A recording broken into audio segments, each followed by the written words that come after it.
الدمع أحرقت العيون وأمي علي ما تهون، لكن إذا حل المنون فيوقف قال الوقيل.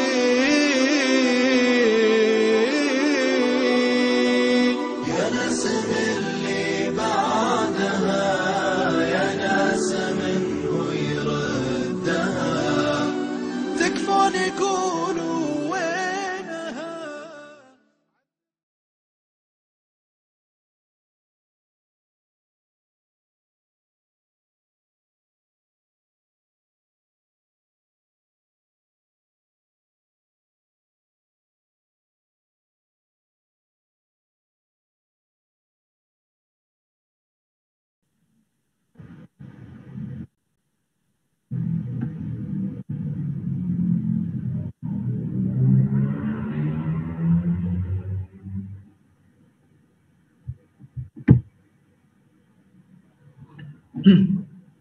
Ya, baik. Bismillahirrahmanirrahim. Assalamualaikum warahmatullahi wabarakatuh. Alhamdulillah wassalatu wassalamu ala Rasulillah wa ala alihi washabihi wa mawala la haula wala quwata illa billah. A'udzubillahi minasyaitonir rajim. Bismillahirrahmanirrahim. Ya ayyuhalladzina amanu udkhulu fis silmi kafah wa la tattabi'u syaitan innahu lakum aduwwun mubin. Shadaqallahul azim. Amma ba'd. Alhamdulillah, sahabat Lentera Dakwah yang mudah-mudahan dimulakan oleh Allah Subhanahu wa taala. Apa kabarnya sahabat sekalian pada hari ini? Mudah-mudahan senantiasa dalam keadaan sehat walafiat, dalam keadaan diberikan limpahan berkah dan rahmat dari Allah Subhanahu wa taala. Dan senantiasa dilindungi pada saat kondisi masih pandemi saat ini begitu. Dan alhamdulillah sahabat Lentera Dakwah yang dimuliakan Allah Subhanahu wa taala, seperti pada kesempatan Jumat sore hari ini yang berkah dan cerah ini, mudah-mudahan insya Allah kita akan sama-sama biasa dalam kajian bedah buletin kafah. Kita akan bedah buletin kafah ini secara tuntas dan menyeluruh insya Allah selama 1 jam ke depan.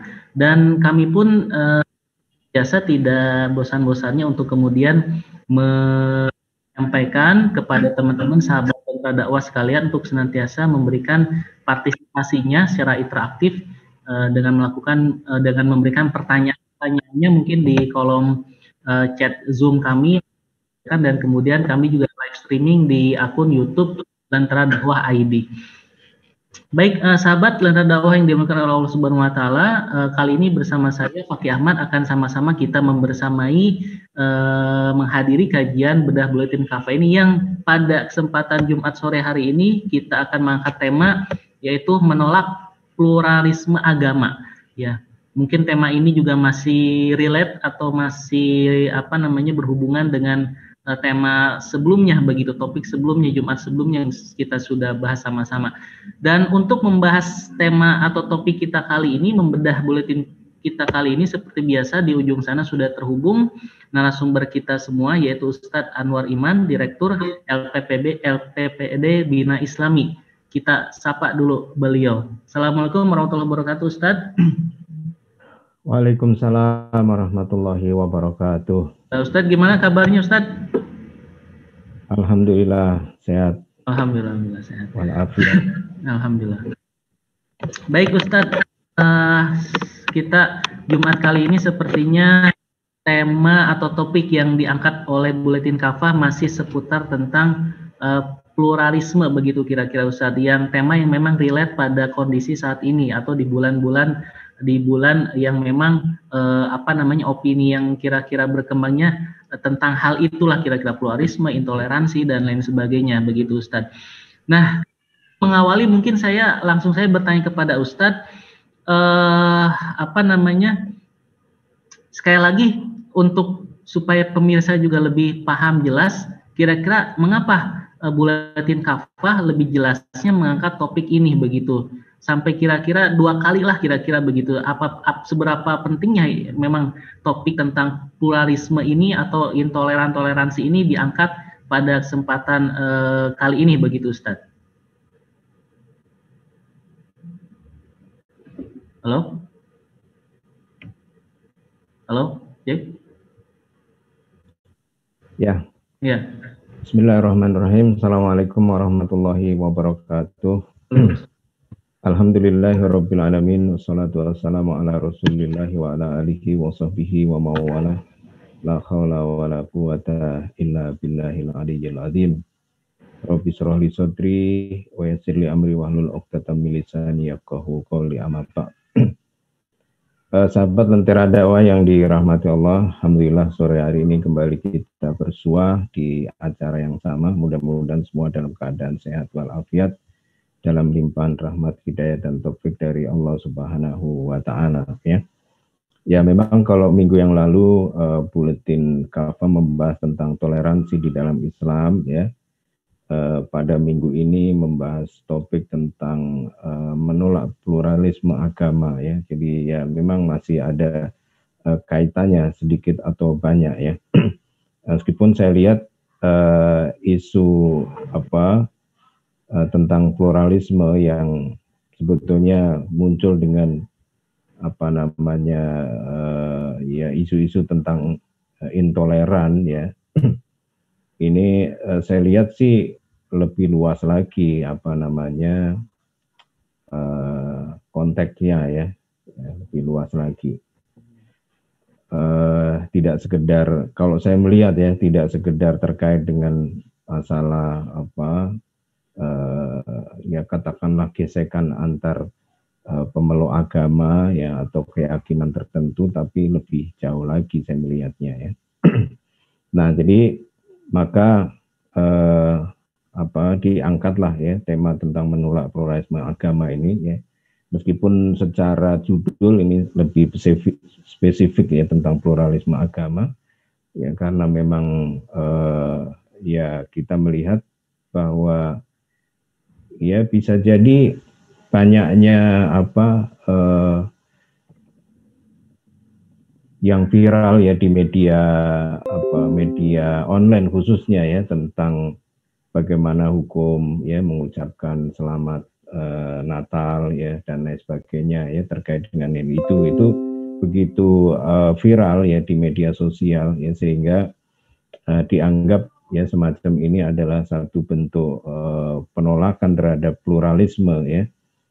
Sehingga ya ada pihak-pihak yang mencoba ingin mengekspresikan ya bentuk pluralisme yang mereka propagandakan ya dengan sama-sama misalnya ya membuat pohon Natal bersama ya antara umat Muslim ya dengan mereka ya bersama-sama ya, bahkan ada yang mengkombinasi acara Natal itu dengan sholawat ya kan ya, sebagai bentuk pluralisme ya yang mereka propagandakan ya. Sementara mereka menilai pihak-pihak yang ya menganggap hal itu sebagai satu bentuk yang dilarang di dalam Islam ya, itu sebagai bentuk intoleran ya. Nah, jadi memang isu pluralisme inilah yang berkembang ya terkait dengan momentum akhir tahun ini ya. Oleh karena itu ya kita perlu menjelaskan kepada umat ya tentang bagaimana pluralisme itu dalam pandangan Islam ya. Ya batasan-batasannya seperti apa ya, hukumnya bagaimana ya. Saya kira ini perlu agar umat ini terjaga dan terpelihara keutuhan akidah Islamnya ya, dan juga tidak terseret kepada pandangan atau pemahaman serta perilaku yang sebetulnya sudah melampaui batas-batas yang diperbolehkan di dalam Islam ya. Saya kira itulah yang penting ya dari diangkatnya topik ini. Demikian. Baik Ustadz, saya kira sudah jelas pentingnya begitu ya, pentingnya kita mengangkat topik ini pada kesempatan Jumat ini begitu. Nah, Kemudian Ustadz, sebelum kemudian kita mungkin lebih jauh membahas isu atau fakta yang memang sedang terjadi pada bulan kita adanya kemudian perayaan Natal gitu, kemudian ada tahun baru yang itu kemudian juga umat Islam sering digiring untuk ke sana begitu. Nah, ini lagi-lagi tentang pluralisme gitu, tentang toleransi dan sebagainya. Pertanyaannya Ustadz, mungkin pluralisme itu sendiri apa begitu Ustadz? Maknanya apa begitu, sehingga kemudian kita memahami definisinya secara jelas begitu. Kemudian apa bedanya dengan ada yang istilah pluralisme, ada istilah pluralitas begitu Ustadz. Bagaimana itu bisa Ya, pluralisme dalam hal ini kita mungkin lebih khusus ya membahas tentang pluralisme agama. Pluralisme itu ya banyak ya, tapi mungkin kita batasi dalam konteks ini pluralisme agama ya. Itu adalah satu paham atau pandangan lah ya, bahwa semua agama itu sama ya. Semua agama itu benar ya secara relatif ya, tidak benar secara mutlak ya. Relatif itu ya dalam pandangan masing-masing ya. Oleh karena itulah maka dengan pandangan bahwa agama itu sama ya, maka tidak boleh ya dalam konsep pluralisme agama ini ya, satu pemeluk agama itu tidak boleh mengklaim agamanya sendiri yang benar ya, sedangkan yang lain salah ya. Jadi klaim bahwa agama saya benar, agama Anda salah ini tidak boleh dalam pandangan pluralisme agama ini ya.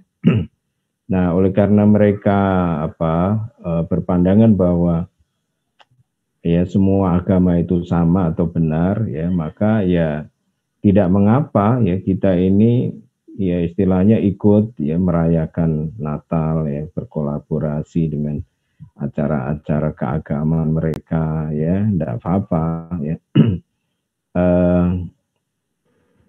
Atau bahkan ya saya melihat lebih luas lagi ya, ide pluralisme agama ini mengarah kepada tuntutan ya, atau tidak boleh umat Islam itu misalnya menganggap ya boleh katakan sempalan ya, sempalan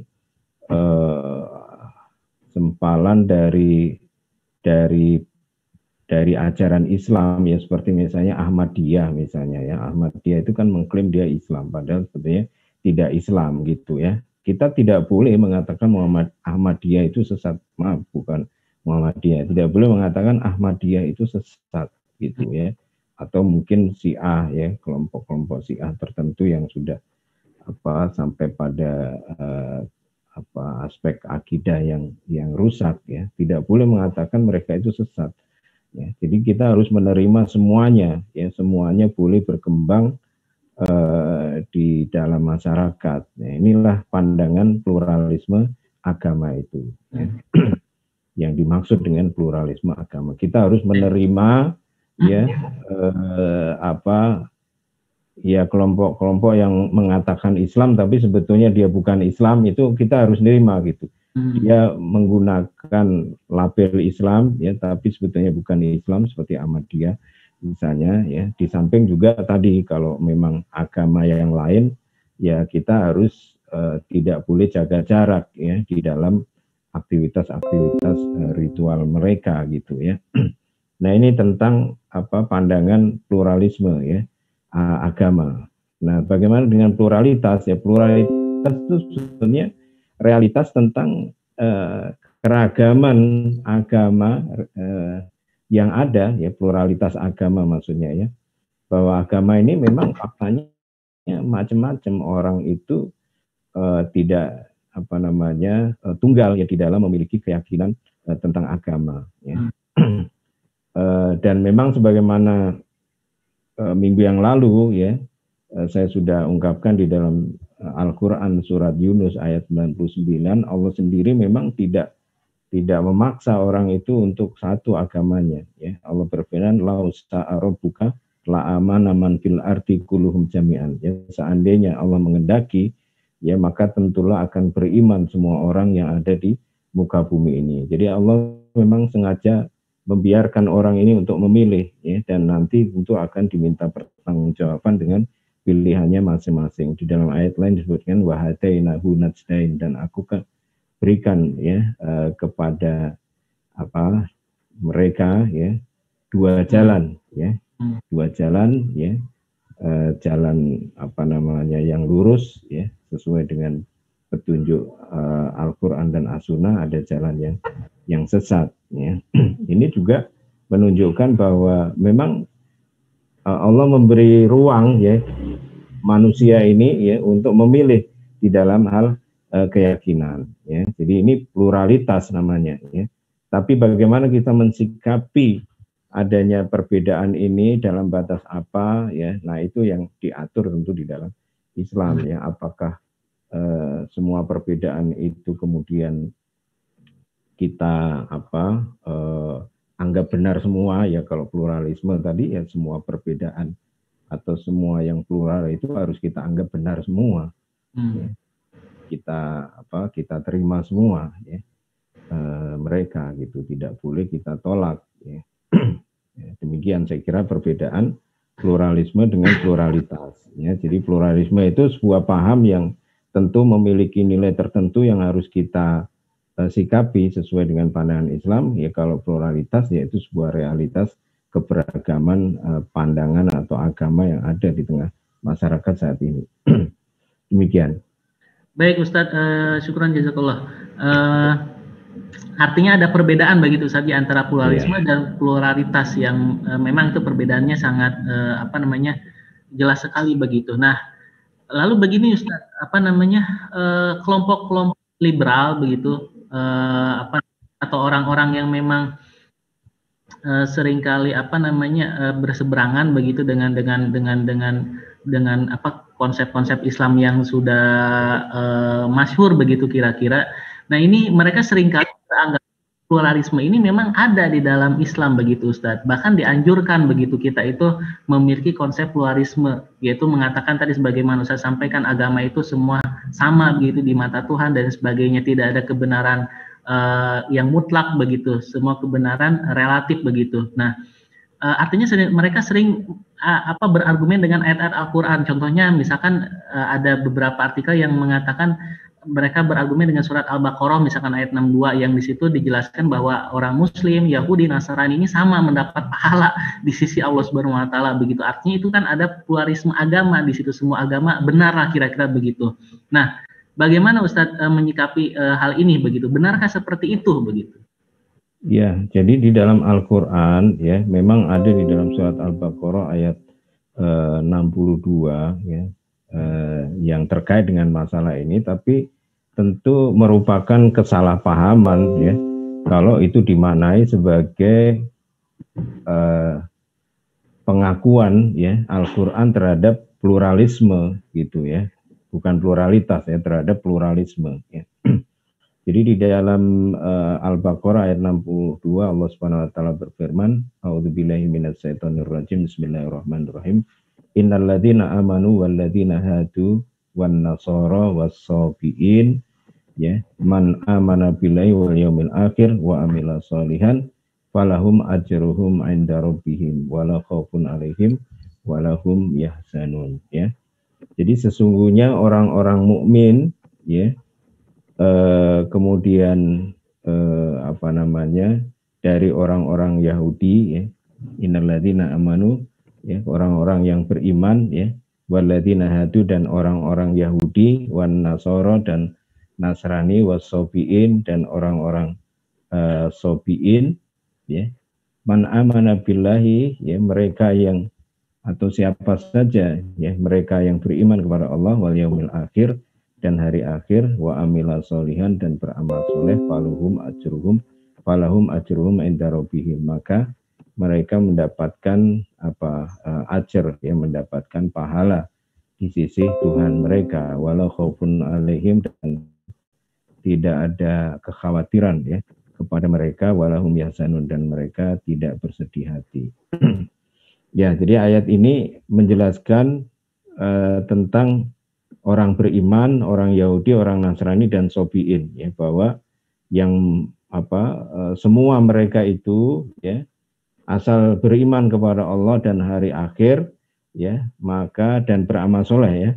Jadi ada 3 ini, man amana billahi wal yaumil akhir wa amila solihan, ya, falahum ajruhum inda rabbihim, maka mereka mendapat pahala di sisi Tuhan mereka, ya. Artinya ya berarti di sini Al-Qur'an menurut mereka, ya, menganggap bahwa ya tidak apa-apa jadi Yahudi, Nasrani, ya, Sobiin, ya, semuanya kata Allah, ya, kalau beriman kepada Allah dan hari akhir serta beramal soleh, ya, maka mereka semua mendapatkan pahala dari Allah Subhanahu Wa Taala. Berarti tidak tidak ada bedanya, ya. Oleh karena itu semuanya benar gitu, ya, karena semua mendapat pahala dari Allah Subhanahu Wa Taala, kan begitu, ya.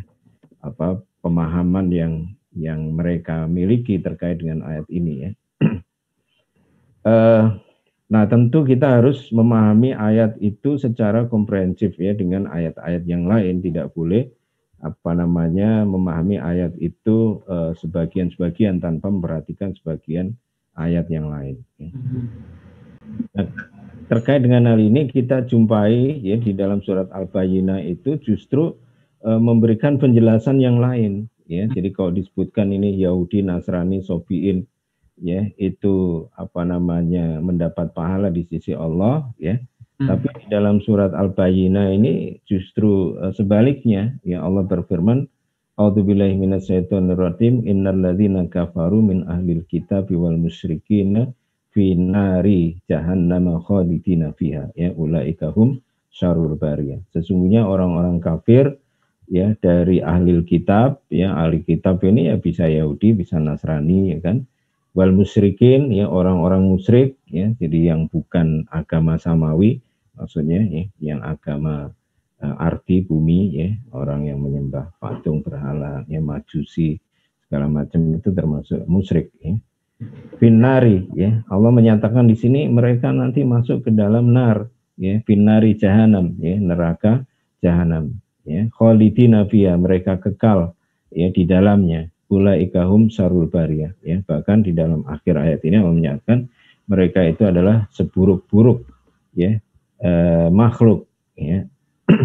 Nah, jadi tidak tidak sinkron, ya, maksudnya di satu sisi dikatakan, ya, di dalam surat Al-Baqarah tadi itu bahwa mereka, ya, Yahudi, Nasrani, Sobiin, ya,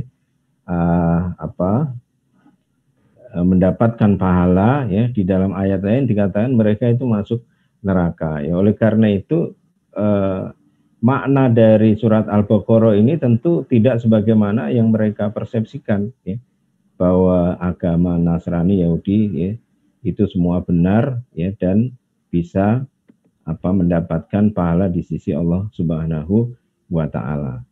Nah, lalu bagaimana maknanya, ya, di dalam beberapa penjelasan para mufassir, ya, menjelaskan kepada kita bahwa yang dimaksud bahwa orang Yahudi, Nasrani dan Sobiin itu nanti mendapatkan pahala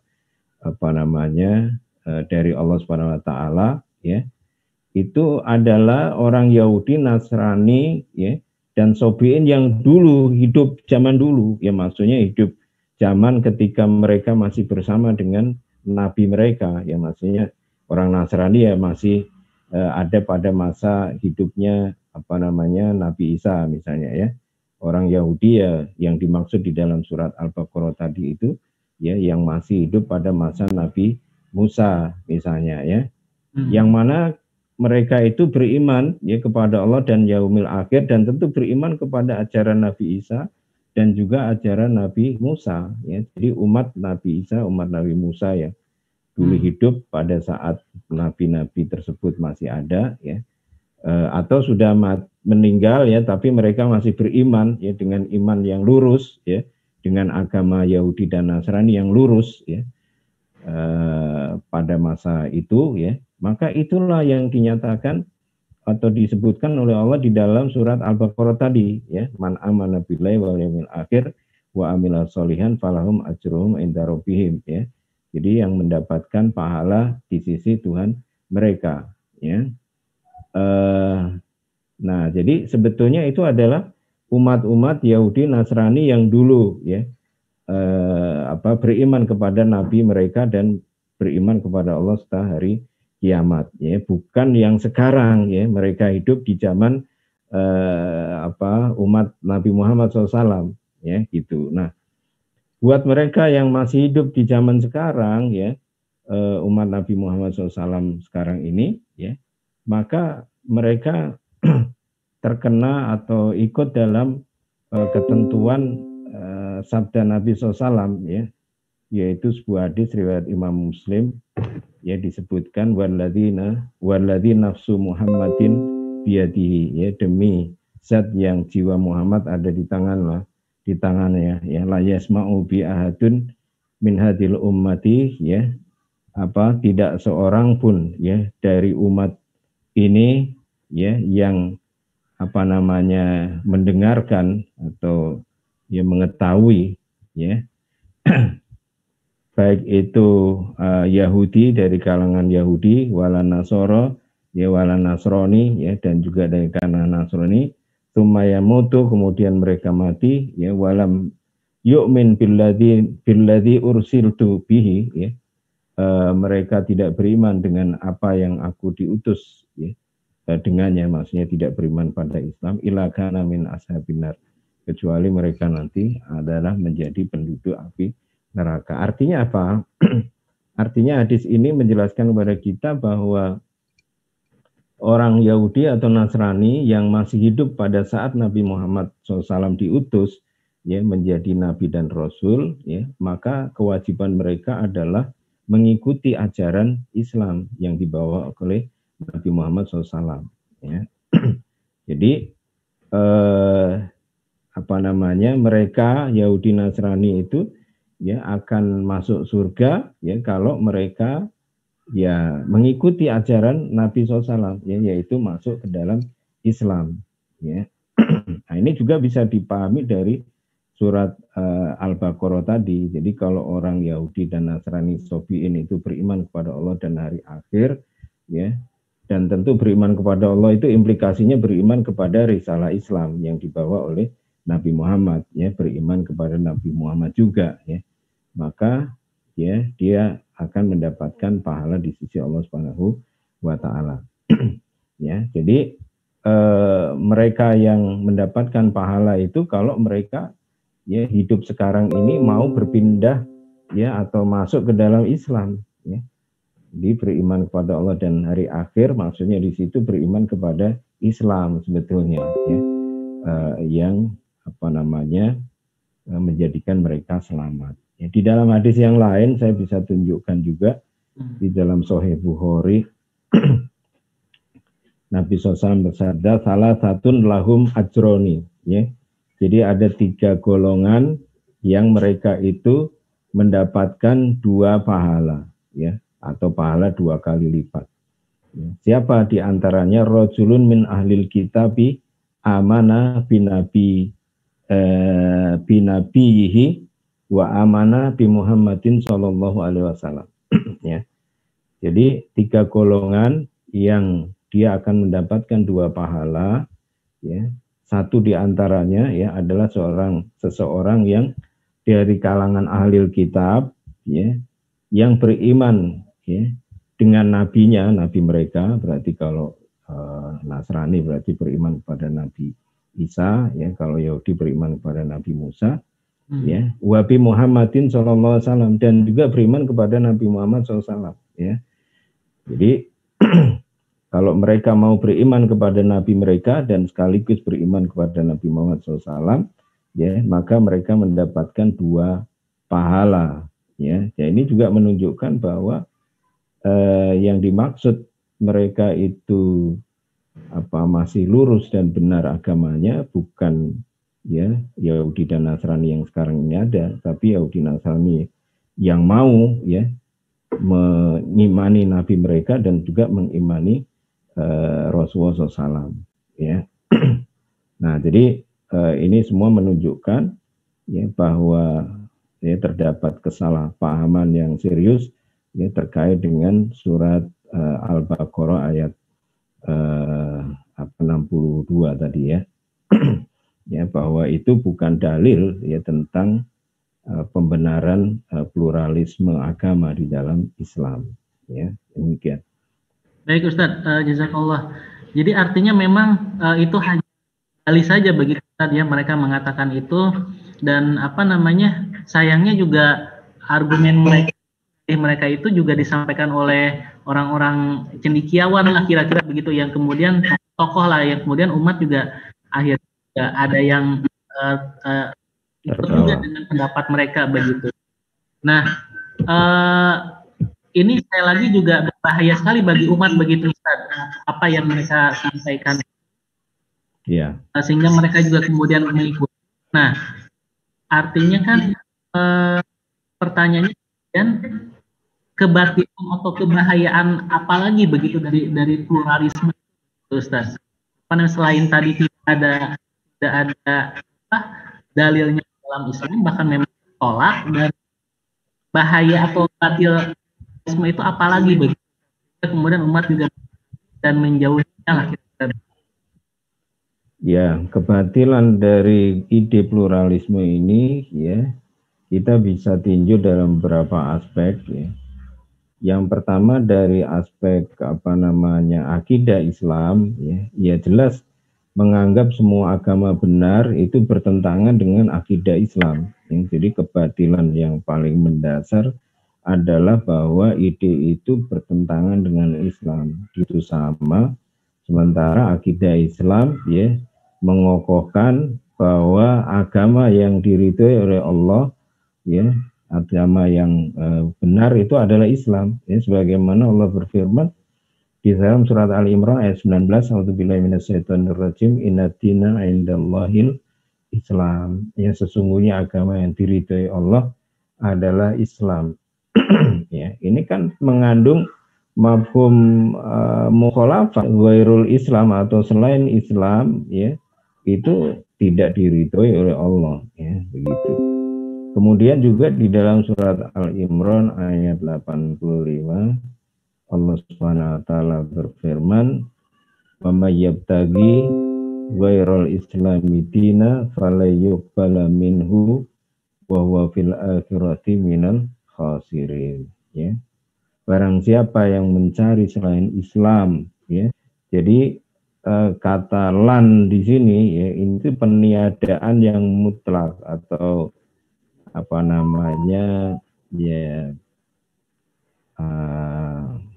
ya dia sama sekali nggak akan pernah ya falan yuqbala minhu ya, tidak akan pernah diterima ya kapanpun ya, sekarang kemarin, termasuk orang-orang yang merugi ya. Jadi ini juga penegasan tentang bahwa mereka yang memilih selain Islam ya itu tidak diterima ya. Baik itu keyakinannya maupun amal-amalnya ya, amal ibadahnya dan seluruh amalnya. Bahkan dalam ayat dikatakan ya amal kebaikan ya yang mereka lakukan itu sebagai amal soleh ya, padahal itu seperti fata morgana ya, yang ketika orang mendekat yang menduga itu ada air, ternyata tidak ada airnya ya. Nah, itulah pandangan Islam tentang keberadaan agama-agama yang lain ya. Jadi ini alasan dan sangat jelas ya dengan akidah Islam. Kemudian yang kedua, kalau kita lihat telusuri ya, munculnya gagasan atau ide pluralisme ini ya juga bukan berasal dari Islam ya, tapi berasal dari sekularisme Barat ya, sekularisme Barat. Ya, di mana ya ini muncul ya dari konflik di kalangan mereka. Jadi kalau bangsa Eropa ya Barat ya itu kan memang memeluk dua agama besar ya, Katolik dan Protestan. Ya. Nah, Katolik dan Protestan itu meskipun sebetulnya induknya sama, tapi mereka juga tidak akur. Ya. Jadi mereka saling ya katakanlah bentrok fisik lah ya. Bahkan di dalam catatan sejarah ya disebutkan pernah terjadi pembantaian ya umat Kristen ya oleh umat Katolik ya di Paris ya, yang menelan korban hingga 10.000 jiwa ya. Juga di dalam sejarah tercatat bagaimana Konstantinopel ya yang dulu masih dikuasai oleh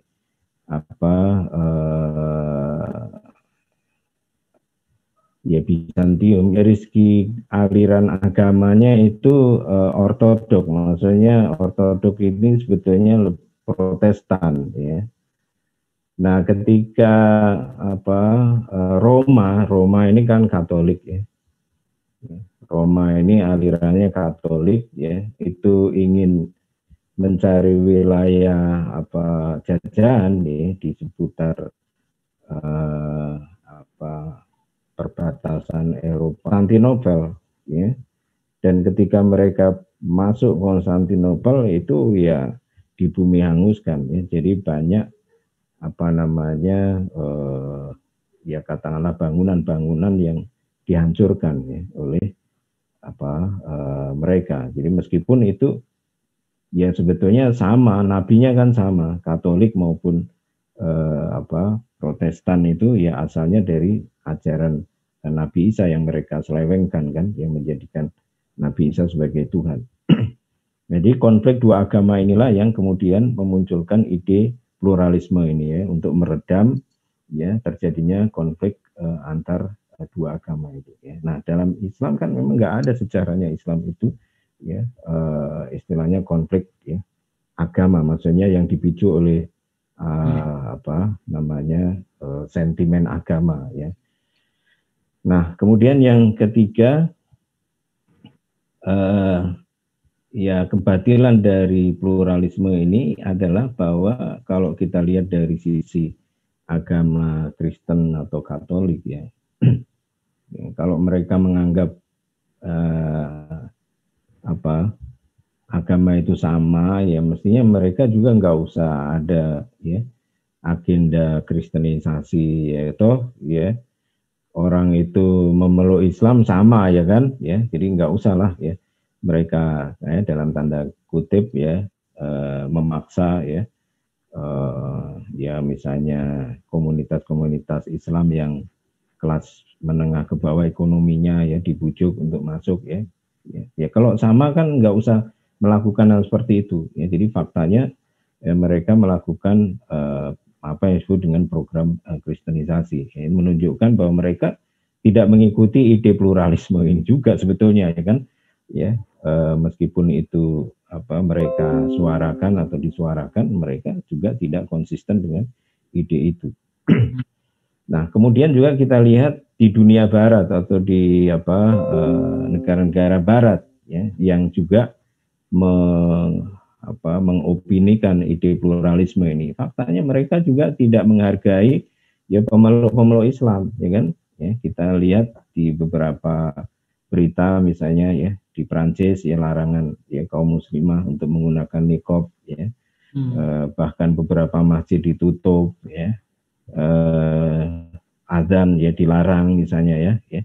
Kemudian beberapa kasus ada kekerasan ya fisik terhadap wanita-wanita muslim yang menggunakan jilbab dan cadar misalnya ya. Nah, ini kan sebetulnya bentuk intoleran ya terhadap umat Islam ya. Jadi sebetulnya pluralisme ini tidak ya kalaulah itu diserukan oleh barat, tapi di barat sendiri ya pluralisme ini tidak dijalankan juga ya. Oleh karena itu ya ini memang sebuah kebatilan ya pluralisme ini ya dari 4 alasan tadi ya, demikian. Baik Ustaz. Kalau begitu kan artinya ketika kemudian memang Islam itu menolak pluralisme begitu, tidak ada argumen sama sekali tertolak di dalam Islam. Konsep pluralisme itu yang tadi disampaikan, kebatilan pluralisme juga sudah sangat begitu jelasnya, begitu rusaknya, begitu dari sejak lahirnya lah, begitu kira-kira. Nah, pertanyaannya kemudian Ustadz, bagaimana kemudian Islam mengatur di dalam masyarakat ini adanya banyak agama itu begitu Ustadz, kalau bukan dengan konsep pluralisme gitu. Apakah nanti tidak akan terjadi bentrok antar agama begitu, nanti ada sentimen antar agama karena merasa paling benar begitu. Nah, itu bagaimana Ustadz akhirnya Islam agama ini begitu? Ya, jadi yang pertama perlu kita ketahui atau kita lihat bahwa memang di tengah masyarakat kita ini kita menghadapi adanya keragaman ya, atau pluralitas tadi ya. Apakah itu agama ya yang jelas ya, kemudian juga ada pluralitas suku ya, ras ya, bangsa ya, warna kulit ya, bahasa ya, juga status sosial ya kan, ada orang yang kaya, ada orang miskin ya. Juga pluralitas dalam aspek profesi ya, keterampilan orang itu kan memang berbeda-beda ya. Ini adalah sebuah realitas ya, yang ada di tengah masyarakat. Nah, di dalam Al-Qur'an sendiri juga Allah menjelaskan hal ini, yaitu di dalam surat Al-Hujurat ya, ayat 13. Allah berfirman, a'udzubillahi minasyaitonirrajim, ya ayyuhan nas inna khalaqnakum min dzakarin wa untha wa ja'alnakum syu'uban wa qabaila lita'arafu ya, inna akramakum indallahi atqakum ya, innallaha alimun khabir ya. Jadi ayat ini menjelaskan, wahai manusia ya, sesungguhnya kami atau saya atau aku ya telah menciptakan kalian ya, min dzakarin wa untha, dari laki-laki dan wanita, wa ja'alnakum, dan kami telah menjadikan kalian syu'uban wa qabaila ya, bersuku-suku dan berbangsa-bangsa. Ini kan realitas ya, masyarakat yang sekarang ini ada ya, yang memang Allah ciptakan. Untuk apa? Lita'arofu ya, agar kalian saling mengenal ya. Nah, kemudian diakhiri, inna akramakum indallahi atqakum, sesungguhnya yang paling mulia di antara kalian ya di sisi Allah adalah yang paling bertakwa. Artinya apa? Artinya Allah tidak memaksudkan atau tidak bermaksud menjadikan manusia bersuku-suku, berbangsa-bangsa ya, termasuk berbeda agama ya, berbeda bahasa, warna kulit, ini sebagai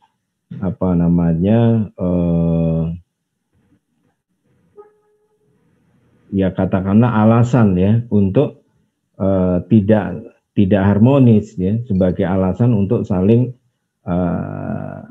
bermusuhan ya, satu dengan yang lain ya. Bukan untuk itu ya diciptakannya bersuku-suku dan berbangsa-bangsa, tapi alasannya adalah lita'arofu, agar kita saling mengenal ya, kemudian saling ya bekerja sama ya kan ya, saling ya membutuhkan satu dengan yang lain ya kan.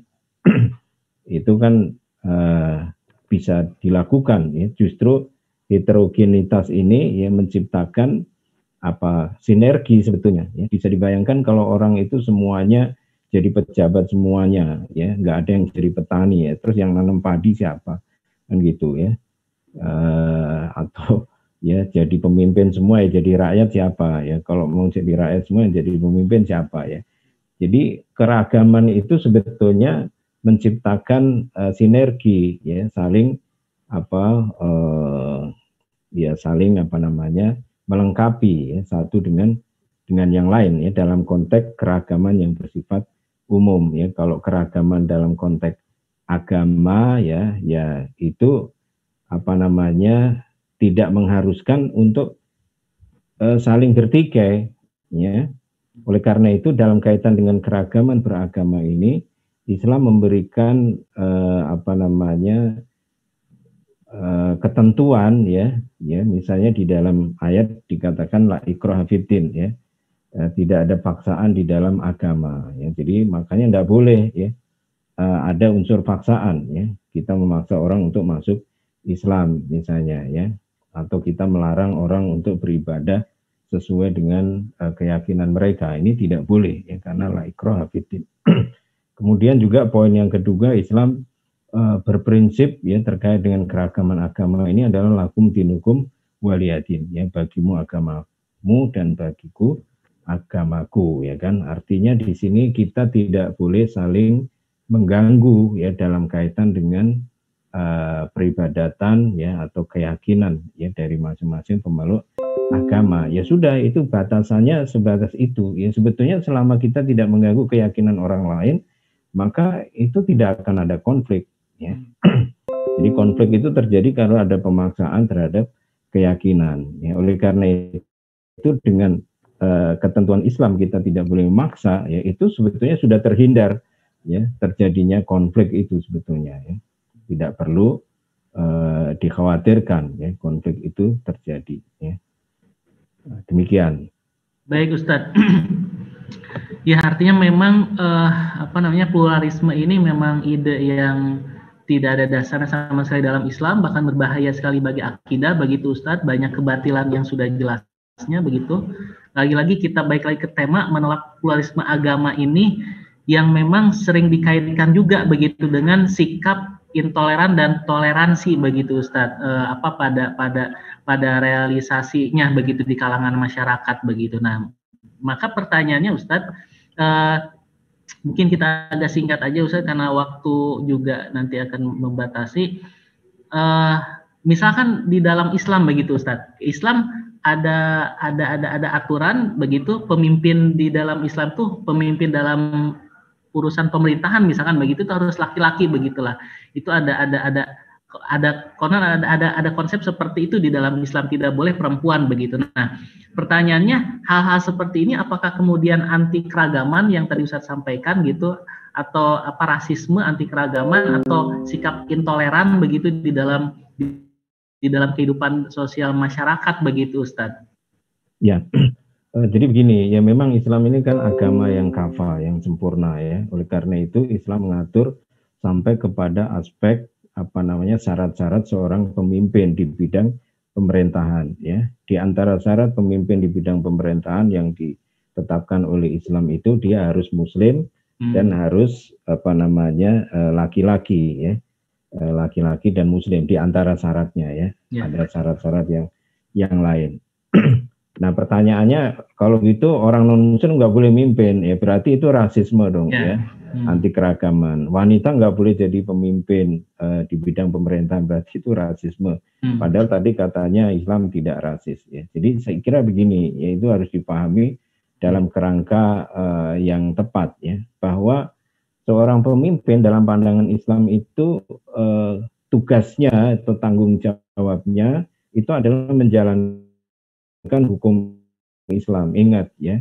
Jadi dalam konteks kepemimpinan dalam pandangan Islam itu dia tugasnya adalah menjalankan hukum Islam, ya. Seperti seorang mengerjakan sholat itu kan menjalankan hukum Islam, betul nggak, ya?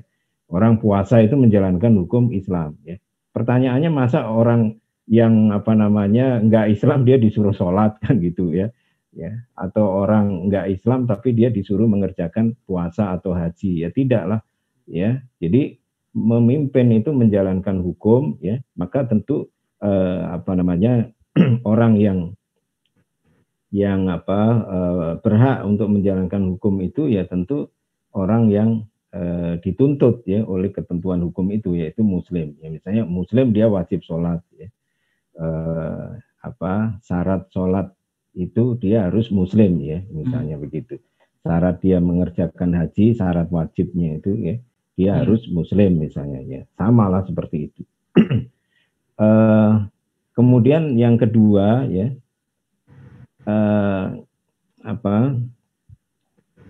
jadi hukum Islam itu, ya, harus diimani oleh pemimpin tadi itu, ya. Jadi kan menjalankan hukum yang diimani, ya kan, oleh pemimpin tersebut, ya. Jadi karena seorang pemimpin itu tugasnya menjalankan hukum, ya kan. Kalau dia tidak muslim, bagaimana dia menjalankan hukum yang dia tidak imani, tidak percayai, ya. Kan di sini kan ada kontradiksi, ya, gitu. Oleh karena itu syarat dia sebagai muslim ya itu sudah tepat, karena yang akan dia jalankan adalah syariat Islam yang memang dia imani kebenarannya gitu ya. Sebetulnya hal semacam ini juga lumrah ya, jadi tidak perlu ini dianggap sebagai bentuk apa rasisme atau apa ya. Kalau di Amerika kan juga dalam sejarahnya atau apa namanya di dalam prakteknya ya tidak pernah ada orang Islam menjadi presiden Amerika ya. Presidennya pasti dari orang Kristen ya. Kalau di kita misalnya di daerah-daerah tertentu di Bali misalnya ya tidak ada gubernur Bali yang Islam kan. Ya, gubernur Bali ya Hindu udah pasti gitu ya, ataupun mungkin di daerah NTT dan lain sebagainya. Itu hal yang lazim ya. Jadi tidak perlu dipersoalkan. Hanya kadang kalau itu dari Islam itu dituduh anti rasis ya, atau rasisme gitu kan. Tapi kalau itu dilakukan oleh orang lain tidak dianggap sebagai rasisme. Oleh karena itu kan isu semacam ini sebetulnya ya isu yang ya lebih dipermainkan untuk ya menyerang Islam sebetulnya. Gitu. Demikian juga wanita ya, wanita di dalam masalah apa namanya kepemimpinan ini, karena pemimpin itu imam seperti juga di dalam sholat ya imam ya, ya Islam menentukan adanya syarat ya dia adalah harus muslim. Kalau yang ya kalau dalam sholat kalau yang dipimpin itu ada laki ada perempuan ya dia harus laki gitu ya. Jadi ini hal yang biasa ya di dalam kehidupan masyarakat ya. Oleh karena sebetulnya ya ketentuan-ketentuan semacam itu gitu yang sesuai dengan keyakinan mereka ya. Jadi bukan sesuatu yang atau tidak tepat kalau dikatakan sebagai bentuk rasisme ya di dalam Islam. Demikian. Ya, baik Ustadz. Artinya itu bukan sikap intoleran juga begitu Ustadz, atau sikap anti rasis begitu, atau bahkan apa namanya sikap yang radikal begitu yang sering orang juga sematkan pada isu-isu seperti itu. Nah, kemudian Ustadz mungkin ini singkat saja, kita ada waktu masih apa namanya beberapa menit lagi. Nah, kemudian Ustadz ini saya ingin bertanya begini Ustadz. Apa realitas di masyarakat sekarang begitu pada situasi-situasi yang ada isu-isu tentang pluralisme ini, tentang toleransi ini, toleransi dalam beragama ini begini. Ada misalkan kita sering melihat, bukan sering lah, beberapa kesempatan kita melihat ada penggerebekan klub malam begitu misalkan Ustadz, atau tempat-tempat perjudian begitu, atau tempat-tempat lokalisasi begitu, dan lain-lain lah kira-kira begitu. Nah, ini juga sering dianggap sikap intoleran begitu terhadap apa namanya ya terhadap keberagaman begitu di tengah-tengah masyarakat begitu. Ini bagaimana Ustadz? Apakah betul ini juga sikap intoleran? Apakah seperti apa? Jadi saya kira begini ya, memang itu kan beberapa fenomena di tengah masyarakat kita menjumpainya ya. Sebetulnya kan bicara tentang perjudian ya atau lokalisasi perzinahan dan lain sebagainya itu secara hukum positif yang berlaku di tengah masyarakat kita kan itu memang dilarang ya kan ya berdasarkan aturan yang ada. Cuman kan faktanya itu ada di tengah masyarakat gitu, dan itu menimbulkan penyakit sosial di tengah masyarakat ya. Nah, jadi semestinya aparat lah yang menjalankan tugas untuk menutup ya tempat-tempat yang menjadi biang kerusakan moral ya bagi masyarakat ya. Sebab ini penyakit sosial nih kalau tidak ditutup ya, tidak di apa namanya ya dicegah ya. Yang semacam ini ya akan berdampak negatif ya secara luas ya. Nah, masalahnya adalah bahwa ternyata fungsi aparat untuk mengamankan tempat-tempat tersebut dalam arti menutup ya supaya tidak terjadi pelanggaran ya terhadap hukum positif yang ada itu kan nggak dilakukan gitu loh ya, sementara masyarakat kan harus dijaga ya apa namanya ya nilai-nilai sosial kemuliaannya itu ya. Nah, oleh karena itulah memunculkan hal semacam ini ya istilahnya kelompok-kelompok sipil lah ya yang mencoba menjalankan apa yang mereka yakini sebagai amar ma'ruf nahi mungkar ya. Lindung HTM gitu ya. Kan kemudian diklik yang ini mencegah kemungkaran. Jadi setelah dicek out ini ada muncul metode langsung sendiri ya. Itu kan dilakukan setelah aparat tidak bertindak sebetulnya ya. setelah aparat tidak bertindak, dan juga setelah mereka lapor kepada aparat. Ini saya sudah lapor nih ke aparat, tapi aparat ya diam saja ya. Nah, penyebab karena kondisi itulah ya mereka ya tidak bisa diam ya, nggak bisa membiarkan itu, karena itu kemungkaran ya yang harus dicegah ya bagi mereka yang memang mampu ya, sehingga mereka melakukan tindakan seperti itu. Oleh karena itu hal semacam ini harus dilihat secara utuh ya, sebab akibatnya itu bagaimana gitu. Jangan langsung dikatakan ini intoleran ya, terhadap tindakan seperti itu. Tidak bisa lah ya. Nah, sama seperti misalnya Ahmadiyah, Ahmadiyah itu kan juga di dalam fatwa-fatwa yang ada ya, ulama-ulama yang masyhur ya, itu ya dia termasuk aliran sesat gitu ya. Oleh karena itu ketika pejabat atau aparat tidak bertindak ya, mereka ya menutup aktivitas mereka ya tentu masyarakat akan bertindak sendiri gitu. Jadi masalahnya sebetulnya ada pada penegakan hukum yang dilakukan oleh aparat gitu ya. Jadi bukan disalahkan mereka tidak toleran ya, tapi karena aparat tidak berfungsi ya gitu. Demikian. Baik Ustadz, jazakallah. Mungkin bagi peserta atau pemirsa ya, teman-teman sahabat Lentera Dakwah ID yang ingin bertanya lebih lanjut, kami tunggu pertanyaannya di kolom chat Zoom kami begitu, atau di live streaming YouTube. Mungkin memang ada sedikit gangguan, mohon maaf sekali lagi di live streaming YouTube, tapi mungkin mudah-mudahan masih bisa chat untuk bertanya di sana begitu. Nah, mungkin pertanyaan terakhir Ustaz sebelum masuk ke tanya jawab dengan pemirsa. Baik lagi ke tema begitu, menolak pluralisme agama begitu, yang memang topik atau isu pluralisme ini sangat mencuat sekali di bulan-bulan Desember lah kira-kira begitu, karena ada momen-momen tertentunya begitu. Nah, pertanyaannya Ustadz, bagaimana kita menyikapi opini pluralisme yang mencuat ini begitu, termasuk opini tentang isu-isu toleransi terhadap agama yang lain begitu. Ini kita bagaimana menyikapi umat Islam? Karena kan ini yang tadi Ustadz jelas berbahaya sekali gitu konsep-konsep ini begitu. Bagaimana Ustadz?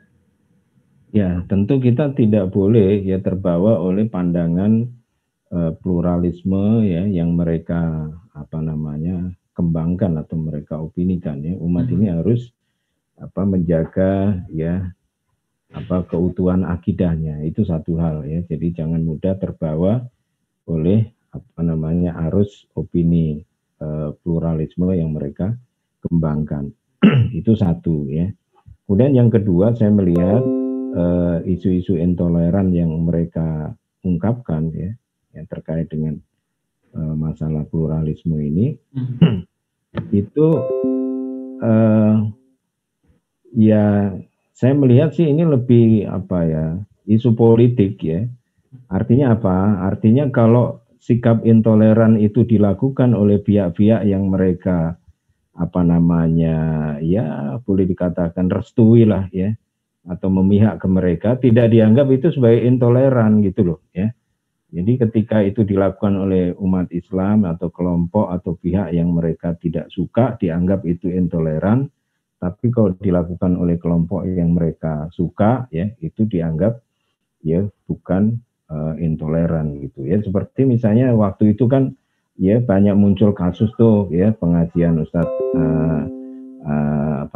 Abdus Somad misalnya ya kan, ya dibubarin misalnya. Ini pertanyaannya sikap intoleran apa enggak gitu ya. Padahal itu kan mengajarkan Islam ya, yang didakwahkan itu Islam. Ya ajaran Islam bukan ajaran yang lain gitu loh. Ya.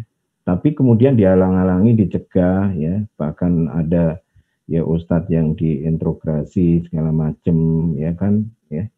Ya pertanyaannya ini toleran atau intoleran. Jadi ya tapi mereka nggak pernah mengakui itu sebagai bentuk intoleran gitu loh ya.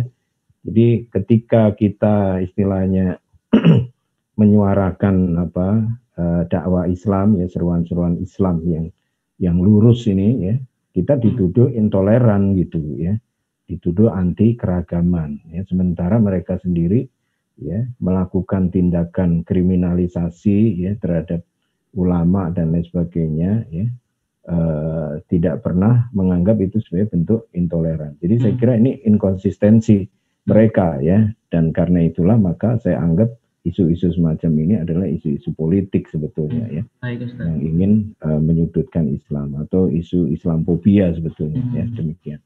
Baik Ustaz, jazakallahu khairan katsir.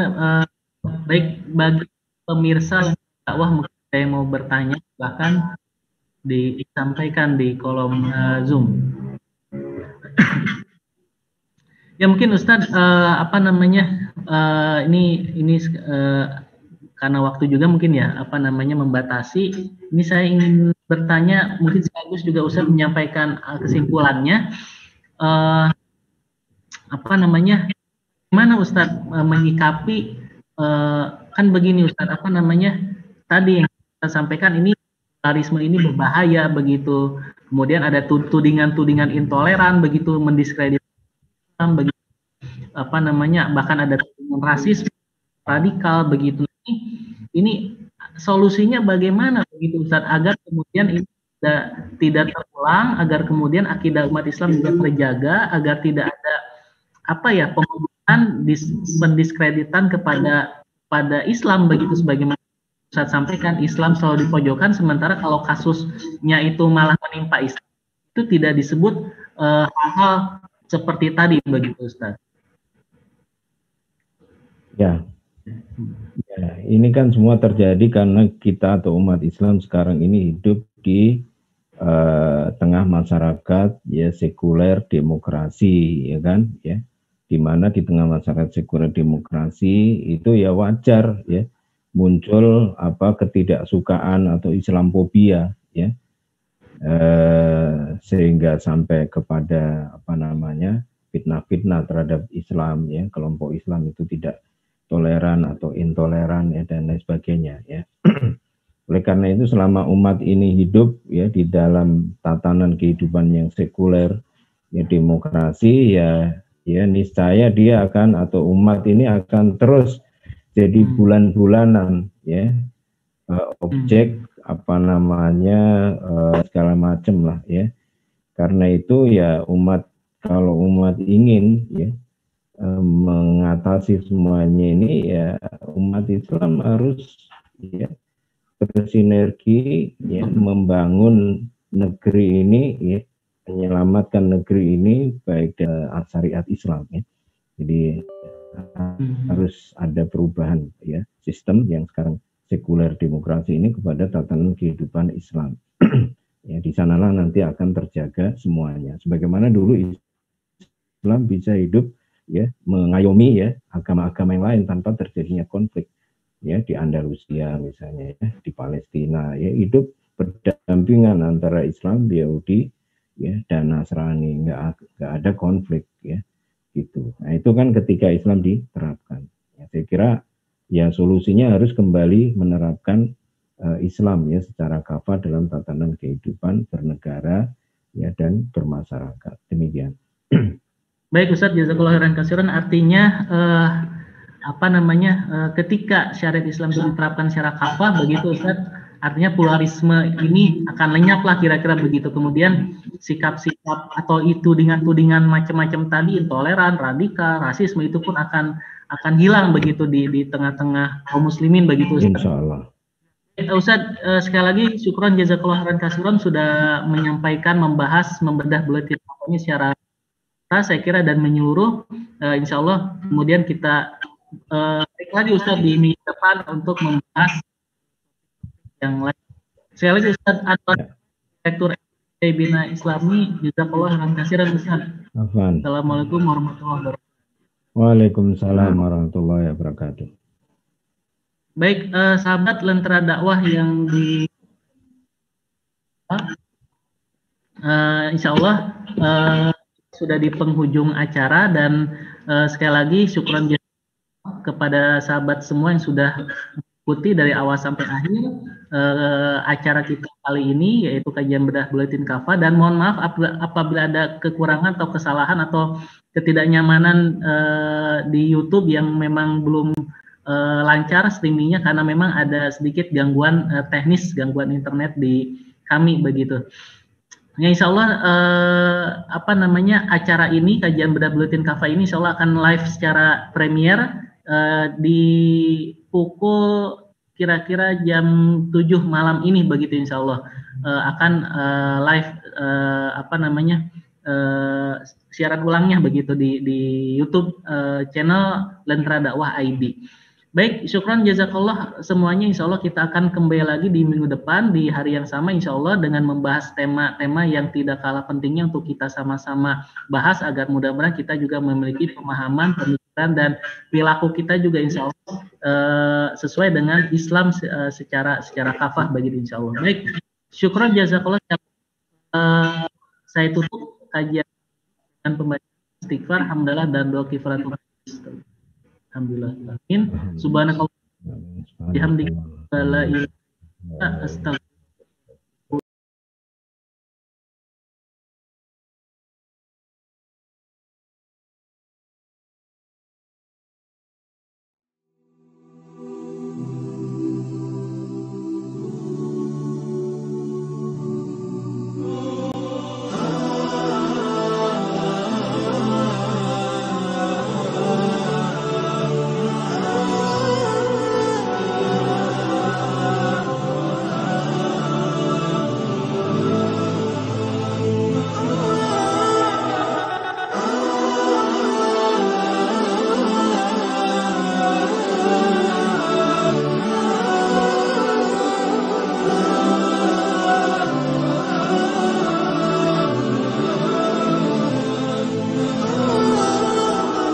القلب يرمي لك مشاعر العطف.